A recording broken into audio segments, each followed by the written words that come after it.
지난 일요일은 76주년 광복절이었습니다. 이번 광복절에는 봉오동 전투의 영웅이셨던 홍범도 장군의 유해를 돌아가신 지 78년 만에 국내로 모셔왔습니다. 내일 대전 현충원에 안장될 예정인데 이영만리에서의 고단함을 떨치시고 이제 독립된 고국에서 편안히 영면하시길 기원합니다. 독립운동가들을 고국으로 모시는 것만큼 여전히 우리 사회 곳곳에서 민족 정기를 해치는 친일 잔재를 뿌리 뽑는 일 역시 매우 중요합니다. 일본은 우익 세력을 통해 국내의 대학 교수와 연구자들을 정략적으로 지원하면서 일본 역사왜곡의 꼭두각시로 이용하고 있습니다. 일본군 위안부를 매춘부라고 주장한 미국 하버드 대학의 램지어 교수의 망언은 단순한 학문의 자유나 학자적 양심에 따른 주장이 아닙니다. 국내 학계에도 일본 전범기업과 극우 단체로부터 수십억 원의 연구비를 지원받는 일부 극우 사학생들이 일제히 만행을 옹호하는 논리를 개발하고 있으니 참으로 개탄스러운 일이 아닐 수 없습니다.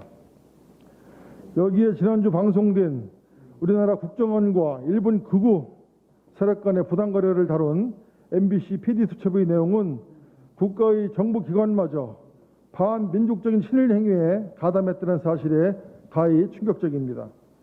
방송에 따르면 국정원은 일본 우익 세력에게 독도수호와 위안부 관련 우리나라 활동가들의 정보를 사전에 넘기고 심지어 일본 극우 인사들을 국내로 초청해 극진히 접대까지 해왔습니다.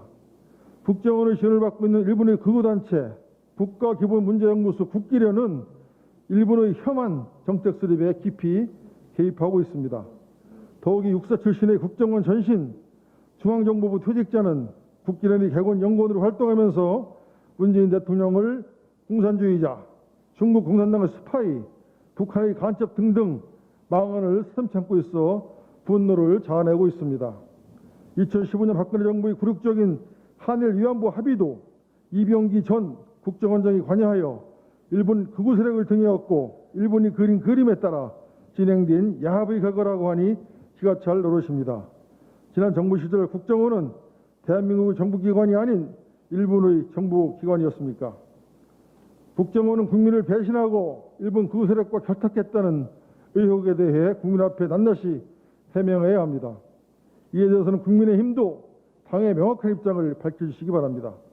얼마 전 국민의힘 김석기 의원은 일본 자민당 정부가 내년 대선에서 한국의 정권 교체를 바란다고 밝힌 바 있습니다. 일본 극우의 영향력이 대한민국 국회까지 미치고 있다는 우려가 부디 기울이길 바랍니다. 역사를 잊은 민족에게는 미래는 없다고 했습니다. 더불어민주당은 역사를 바로 세우고 친일의 망령을 걷어내는 데 앞장서 노력하겠습니다. 위안부, 강제동원 문제에 대한 올바른 학술적 연구와 공론화 작업을 위해 적극적인 지원책을 마련하고 국제사회의 연구자들과 연대를 강화하겠습니다. 일본 극우 세력의 자금으로 운영되는 연구소, 연구 행위가 학문적 자유라는 민명하에 애국적 행위를 할 수 없도록 관련 시스템을 마련하겠습니다. 이상입니다.